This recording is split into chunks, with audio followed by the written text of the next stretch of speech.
Hello, good morning, good afternoon, good evening, wherever you may be, and welcome to the MMA Shower. In this month's episode, we shall preview UFC 293, Adesanya versus Strickland, which is going to be on the September the 10th from Australia. And in this month's episode, we'll have the main event and the co-main event, plus some news around the MMA World. So this podcast is sponsored by Hatton James Legal. That's hattonjameslegal.co.uk for all your employment law needs. And overestevents.com, your event just easier. Last but not least, the podcast would not be possible from our friends at SRBMedia. That's SRBMedia. And head over to the website srbmedia.co.uk for all your football, music, and other a range of podcasts available on there. To contact the podcast, it's the MMA Show at gmail.com, the MMA Show 7 at gmail.com. Just say that once more, the MMA Show 7 at gmail.com. You can follow us at Twitter, the MMA Shower, and the Facebook page is Let's Talk MMA. And we'll have some more, hopefully have time for fan questions in this episode. So we're going to move on to the main body of the podcast, which is the battle for the UFC middleweight supremacy. The two warriors are Adesanya, the defending champion, and Sean Strickland, the up-and-coming contender. And we should be in for a pretty short finish, but we'll get opinions on that. Yeah, so to introduce my co-host, it's Matt Penny. Matt, good afternoon. How are you? Good afternoon. Pleasure as always, mate. Thanks for having me back on. Things have been good. Things been busy for me, but all good here. And you mentioned the up and coming card. I say this sometimes that it's top heavy, and when I say that, I don't mean any disrespect to the guys on the card. It's just that there's more pulling power at the top of the card, but this one I think really sums it up perfectly. It really is. It's not just a top heavy card, it's the top fight. It's literally just one fight pulling this entire card, and it was only made official a couple of weeks ago. It was a bit of a rushed bout. We didn't know what we were going to get, so yeah, it's been a little bit of a weird time in UFC, but we finally got our main event, and we've got our main card, if you can call it that, and we'll talk about that today. Yeah, so let's get straight into the card, and just to emphasise your point, we normally have 3 or 4 fights that we analyse, but in this card, no disrespect to the fighters, we're going to go straight into the co-main event, and that's Tuivasa versus Volkov. Now, I think maybe a year ago, maybe 18 months, 2 years ago, they were in a similar position. Tuivasa was up and coming, he was knocking out people left, right and centre, and to celebrate he was drinking beer from his shoe, which must be an Australian thing. And Volkanov, he was on a run, and Tuivasa, he got stopped in his track at a couple of fights. The most recent one was Cyril Gane. Volkanov got beasted by the Black Beast in I can't remember which UFC, but he was winning, and then Derek Lewis just in the last 30 seconds just completely destroyed him. So there were contenders not that long ago. So give us your feel on that one or two more fights and they could be back in the picture. Yeah, I think so, and I think I've got a real soft spot for both of these guys, and I think a lot of people have similar feelings about them. Both guys just fight everybody. I mean, Tuivasa got cut and then re-signed by the UFC, but he's always been the same kind of guy. We're going to get super popular, and you know what kind of fight style you're going to get from him. But I think it's his kind of personality that is his main pull. And Volkov, not as well known for that, but I just love his records. Like, if you just look down his record throughout the years of being in the UFC and even before, like the people he's fought, like it's killer's row, and like a majority of them have been, in the W column. So and that's pretty impressive. And to see a guy of his height in the cage, I think is also quite funny. He'll almost is above the cage. It's quite funny with whoever he's fighting, and it must be difficult to fight a guy like that. I think David Hay did that years ago. He fought somebody like 7 foot. Must be really hard to prepare for. I'm not a fighter myself, obviously, but yeah, I like these two guys, and to see them fighting off against each other. I kind of disrespected them at the start of the show by saying, it's a top main event heavy card, but actually, the co-main as well is just as interesting, and considering it is in Australia as well, the crowd for Tuivasa, they'll be probably behind him, and should be a good co-main. Yeah, stylistically, I don't see much groundwork probably going on, apart from maybe ground and pound. But stylistically, how do you see that? It's going to be tough for Tuivasa because of Volkov's height and obviously his range, but you know what you're going to get with Tuivasa, and it's going to be really insane to see.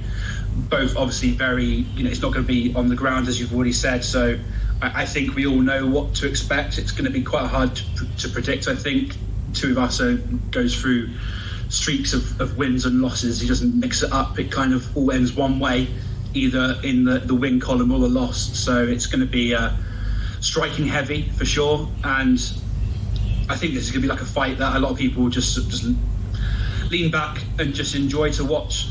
It's going to be one, obviously for the betting people amongst us, I think they're going to have a certain side to pull for. But if you're not betting and you haven't got any money on it, I think you can just be happy with whoever wins this one, I think.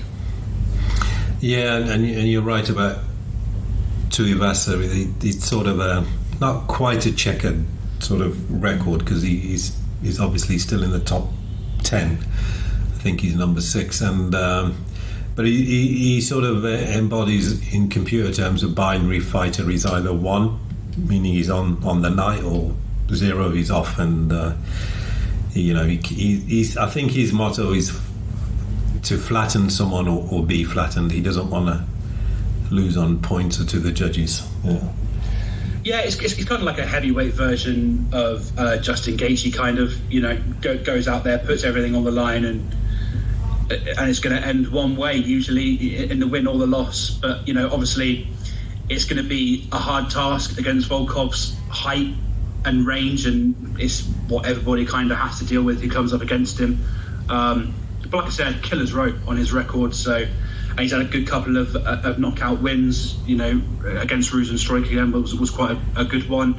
Rosenstruik was on the way up at one point, and considered a title challenger in the future, but that's not obviously gone his way. So these guys, I don't think they're going to get a title fight anytime soon anyway, because it kind of links to something that John Jones has recently said, but I'm sure we'll look at that a little bit later in the news section. So the heavyweight division is kind of on a bit of an uneven ground at the moment, but they both need to keep the wins coming, and obviously Volkov's had a couple more recently, and Tuivasa just needs to get back in that win column. Yeah, a good point about the heavyweight division. You could say it's in flux. The current not the current champion, the champion before the current champion, Nagano, just had all kinds of issues, contract disputes, and depends what you want to believe. Dana White, the other side, both, I don't know. But yeah, he left, and then John Jones came back after threatening to do that for 2 years, and he was don't forget, asking for crazy money if you read the reports and you believe them. And he's the champion. So it is in flux, but he's been open about it. He's been very open about it. Even before he came back, he said, I'm going to fight the guys that make the most financial sense for me. I'm not going to come back and I don't want to go too much into the news, but like he did say that I'm not going to be fighting like the Tom Aspinalls of the division. I want to fight the guys who are going to pull in the big bucks. So he probably looks at Tuivasa and Volkov, probably says, yeah, great fighters, but I'm not going to fight them. Which is a shame, but they just need to keep racking up the wins, and eventually Jones is going to retire or go away or be arrested. one of those, and there will be another chance for the likes of these guys. And okay, you kind of hope Tuivasa gets there. At least I do, because you don't get a lot of charisma in heavyweight usually.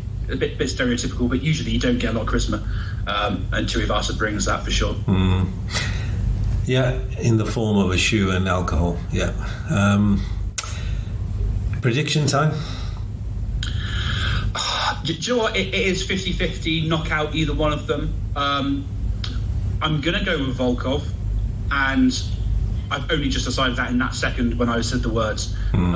Just because I think I tend to make predictions based on like what's best for the UFC and what fighter has a better trajectory. He's had a couple of good wins under his belt recently. Another big knockout against a guy like Tuivasa could send Volkov up into the real tops of the division. And I just think Tuivasa isn't very mobile, and he kind of rushes in to close down that gap. And I think Volkov does have the power and the skills and the experience to capitalise on that. So I'm going to go with a Volkov KO win. Yeah, I think I'm going to agree with you. And it is sort of one of those that is very close to 50-50. But Tuivasa, Volkov seems to be the more disciplined of the two. If there's a strategy, Volkov would probably listen to it more, whereas Tuivasa would probably listen to it for the first 10 seconds, and when he gets punched in the head, he'll probably just go nuts and fight on instinct. But I'm going to go Volkov, and I think second round maybe Tuivasa may be able to survive a few punches. He has got a lot of heart and a hard chin, so I think second round Volkov KO. I have no issue with that. I agree. I think it won't go very long. If it does go long, it could go to like a real slugged out decision. But no, I think knockout for sure. Okay. So now we're going to move on to the main event, the middleweight championship of the world, and we've got Adesanya versus Strickland. Just on not a side related to the middleweight championship, but I thought Duplessis was a shoo-in with all that hype, and then suddenly Strickland gets the nod. Weird. Yeah, that's a question to ask Dana White, I think, but I don't think you'd get a straight answer. I think it would be very mixed. I think that probably is the end goal. I think there was issues with Duplessis and an injury. I didn't think he was ready for September. I think for a while they were going to go for the MSG card, but obviously then the Sydney card was coming up. So Strickland got it, and here we are. Mm-hmm. We all know by now that Adesanya's fighting style is a mixture of counter striking and if he needs to, he can go on the attack, but he's very much a stylistic fighter. He's got this sort of natural talent, you could say, that very long range kickboxing, waiting for people. In the first fight with Whittaker tried to rush in and he got picked off, and I think same with what's his name, Kelvin Gastelman, he got picked off as well. So we know what we get with Adesanya, but maybe some people not too familiar with Strickland. You got any opinions on his style and what he could bring? He could bring unpredictability potentially. The pressure and the striking is obviously a big part of his game, and I think I've lost count on the amount of Adesanya cards that we've done. And every time I just say he's probably one of the closest guys to kind of perfect, really. Just the range of him, the accuracy of his striking and kickboxing and his head movement. His fight IQ is incredibly underrated. I don't think a lot of guys get their dues for their IQ, and it doesn't really sort of get looked at a lot. I think his IQ will be far superior to Strickland, and in the nicest possible way. it's kind of like everybody's happy that Adesanya is going to fight and defend the title, but I just don't think Strickland was the guy that we all thought he would be doing it against. We all thought that Strickland kind of deserved another 1 or 2 wins on his record before he gets a title shot, because the 2 guys that he's beaten recently, you know, they're not like top contenders, so you've got that separate argument for whether he deserves it or not. But people in the past have got title shots when they didn't deserve it and come out with a victory. So every fighting man has a chance for sure. Yes, from a fighting style perspective, Strickland is. I haven't seen every fight of his fight, but I've seen the last few, and he seems to be very much in straight lines. He does seem to have a knack that he continuously punches people, and then second, third round, volume rather than power, and then once he sort of knows the end is in sight, he does unleash pretty powerful bombs. But he's sort of that's against fighters who are maybe similar in style. They're going to have a similar stance. They're not going to have any real great insight into evading punches or countering Strickland's punches, whereas Adesanya is just another unique elite level of striking and calmness. Now he's been champion pretty much for 4 or 5 years. Yes, he lost to Pereira, but look, and that's the other thing, he's come back from a devastating loss and then a devastating win against people who had his number, but he's banished that demon, and he must be mentally extremely powerful. He's on another level right now, I think, Adesanya, and he's had losses. You know, one against Blachowicz which I thought was a little bit of a surprise. I've got to be honest, and even Pereira was a bit of a surprise, even though I suggested that Pereira just had his number. But to come back from that, you know, he was 0-3 against Pereira. To come back and win it in such devastating fashion, I think it just shows to his mental attitude and his strength in the cage. Like you said, his IQ is just superb, and he just knows what he's doing, and being champion for that long. Okay, apart from the slight loss, he just knows what's coming, and he knows how to handle the big events, which probably Sean Strickland doesn't know how to do. He hasn't had that experience. He hasn't had that big shot, and this is his first go at it. So it'll be interesting to see for sure. And obviously Strickland has a lot of threats with his striking, and his pressure will be immense. He's had a lot of decisions in his career, but Adesanya is just as close as it comes to being on that elite level, that god tier level at the moment. Yeah, and in favour of Strickland, I think he's got that slightly wild, on the edge mentality where the pressure will probably not get to him, and so he'll, which can work in his favour, but also can work against him if he tries to be too reckless. If there's one guy that's going to pick you off all day long, that's going to be Adesanya. But from a pressure point of view, he may revel in it. I watched a couple of his interviews. He reminds me of a young Don Fry.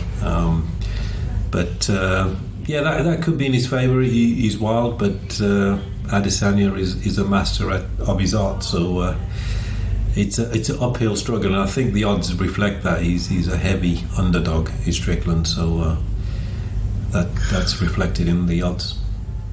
Yeah, he'll be heavy favourite. It might even be worth chucking £5 on Strickland, to be honest, because like I said, wilder things have happened. Do you know what it is?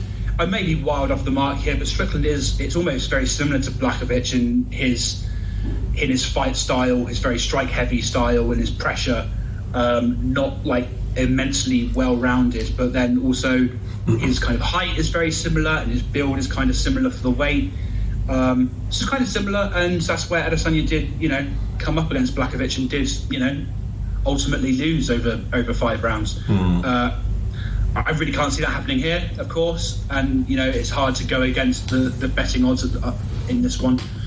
And it just I've had my issues with Adesanya in the past with all the dancing, and I'm not really interested in that. I'd like a bit more production by the UFC, but all the the gimmicky dancing, I'd rather Adesanya focused on the fight itself. But hey, he's he's come this far and done all right. So what do I know?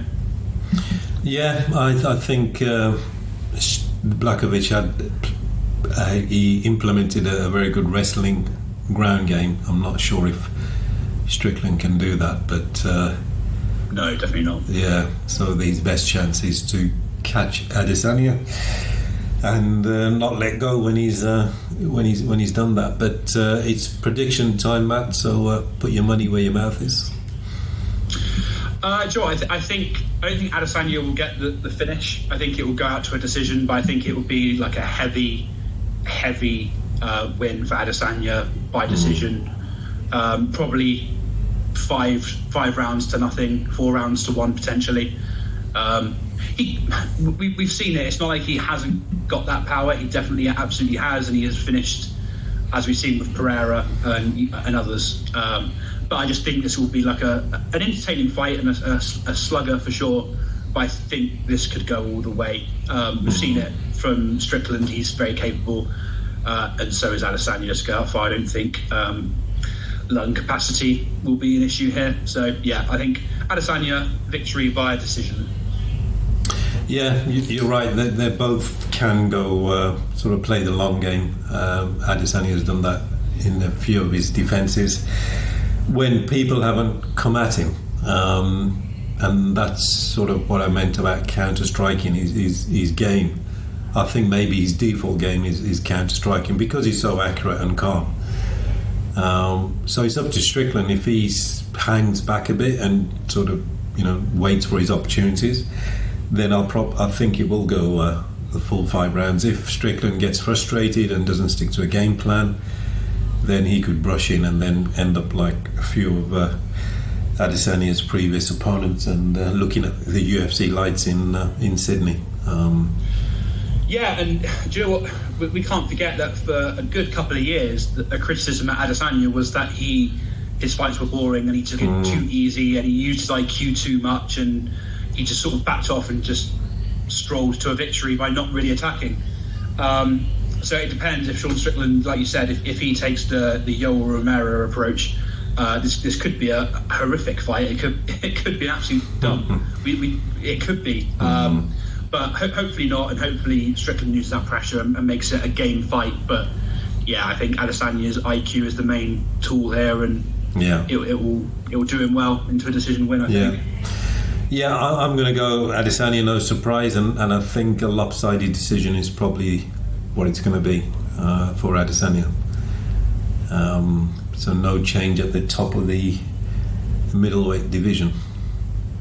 No, for sure. And I don't know when if that change will come. I think the next big fight, as you already stated to, is the Duplessis fight, which is already kind of rumbling. It's still rumbling on as well. Adesanya's already had a shot at him, and I think that fight is going to turn really, really nasty, and that build-up will be quite vicious, and could be a good pay-per-view seller actually if they do the whole UFC Africa card.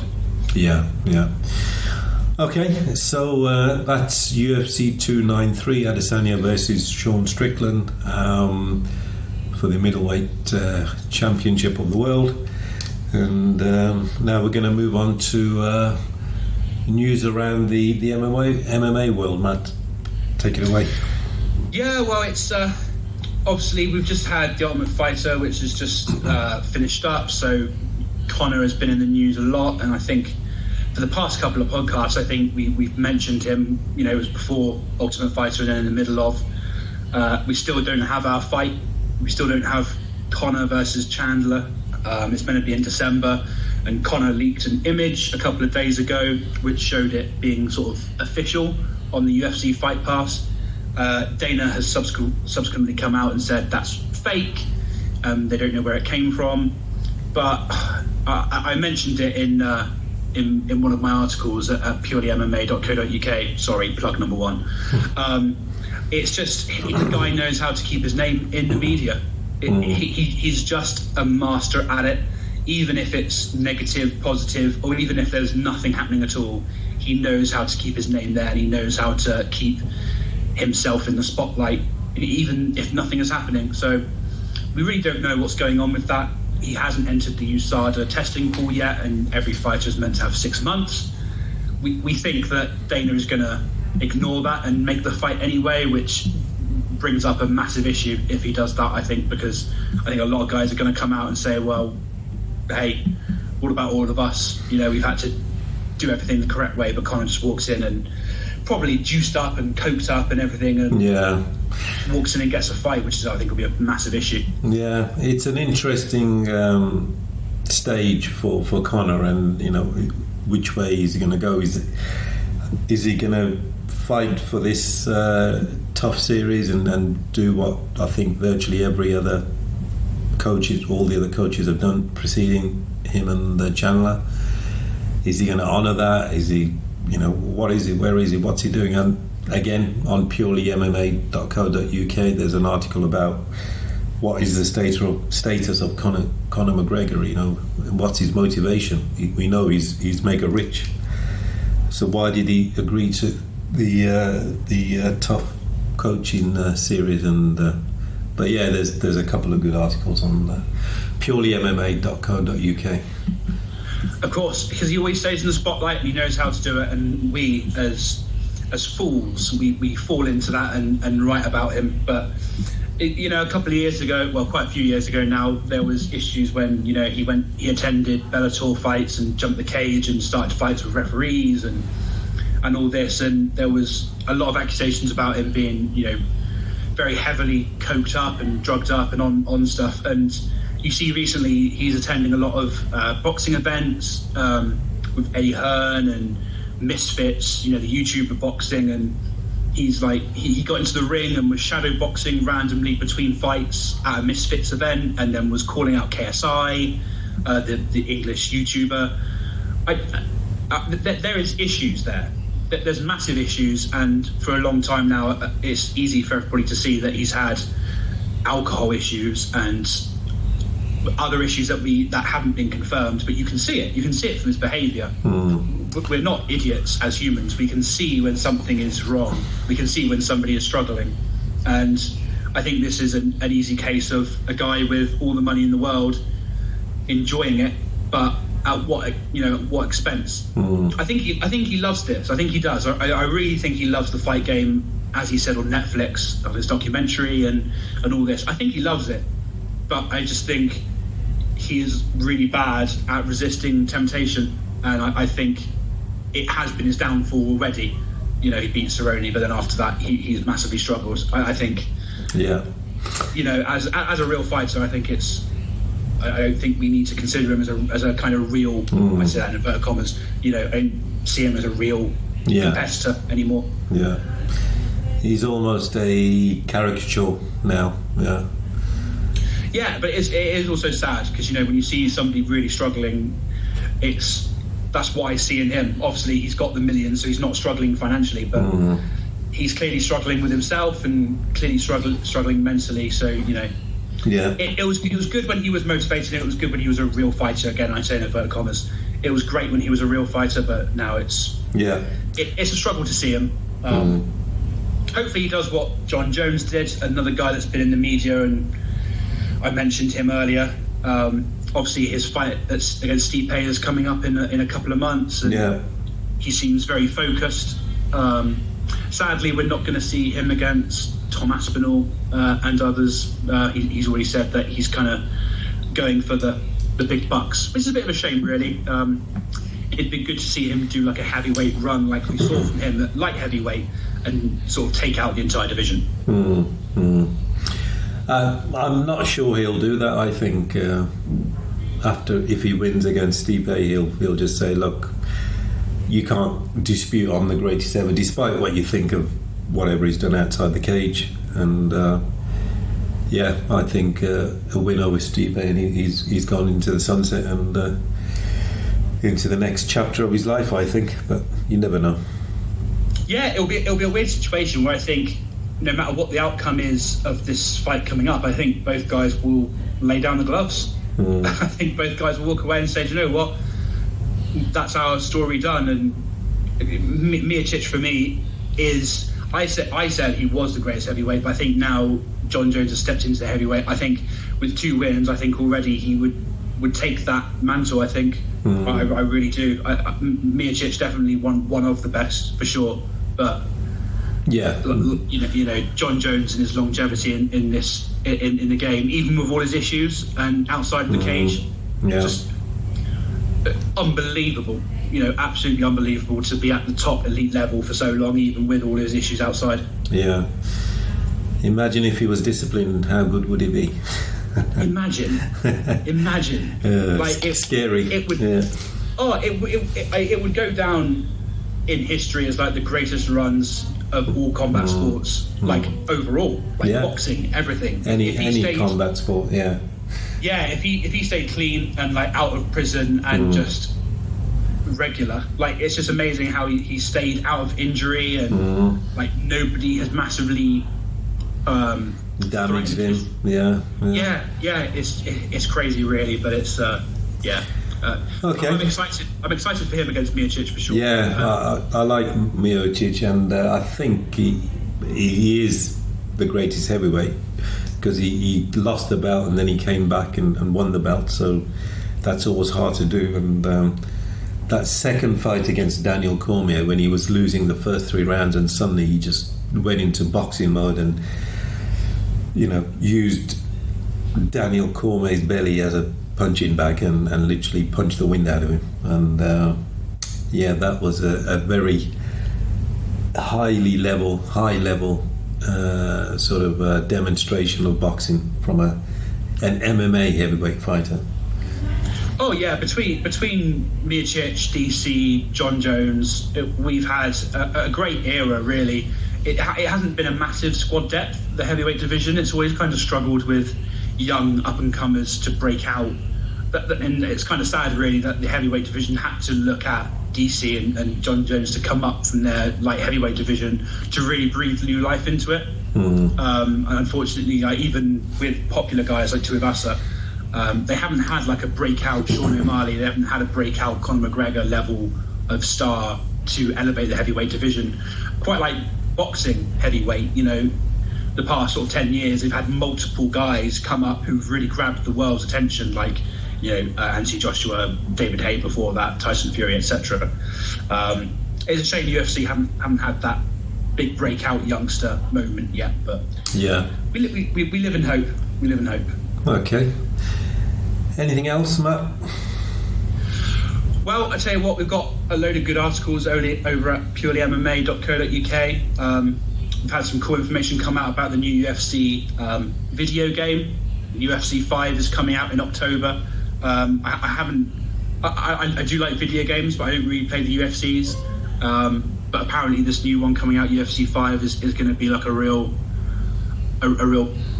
game breaker, a real good one. So so I'm excited for that. But we've got a couple of big cards coming up. You know, we've got MSG coming up in November, obviously, and that'll be John Jones, Miocic, and obviously 294 as well, and that'll be next month's podcast. So yeah, we've got some good cards coming up. I'm excited for the future of UFC. Yeah, there's certainly some good things, and there'll be some changes with the MMA Shower podcast and other things as well. So we'll have some announcements in the next month's podcast as well. So there'll be changes in the MMA Shower podcast as well. Listeners for sure need to get over and follow Purely MMA on Twitter, or X, whatever you want to call that now. Yeah, X, Purely, and purelymma.co.uk for some really good short, punchy articles and some interesting reviews about MMA hot topics. And I'm very unsure if to do like betting tips, because, you know, I'm not a huge bettor, but I do like to do like a nice little accumulator on all the fights of UFC events, but I don't want our listeners listening to my advice and then coming after me. You'll have to put a huge disclaimer in that maybe the strategy is anything that you say to win or to bet on, just do the opposite. Yeah, definitely. Yeah, just tell people what I'm doing, but by the way, you can do the opposite, don't worry, you don't have to follow me. Yeah, maybe that's the way to get out of anyone trying to blame you for losing money, but we can do things like that. But Okay, thank you very much, Matt. As usual, always good points to talk about and good topics and good news. So, looking forward to UFC 294. Yeah, looking forward to 293 as well. The top couple of fights for sure. And you never know what could happen. I will always watch all the fights, and there could be a couple of good underlying fights in there which grab the attention. So that'll be cool. 294, 295, and you never know. 296 could end up being Conor. Who knows? But follow Purely MMA at Twitter /X, whatever you want to call it, and check out purelymma.co.uk for my articles and yourself. Yeah. Here's to a good couple of months. Exciting times for the podcast. Thank you. Okay, so that's been the MMA Shower podcast, UFC 293, Adesanya versus Strickland, sponsored by Hatton James Legal, overstevents.com. So head over to those particular websites and companies, and it's thank you to SRB Media as well, srbmedia.co.uk. So good morning, afternoon, evening, wherever you may be, and thank you for listening.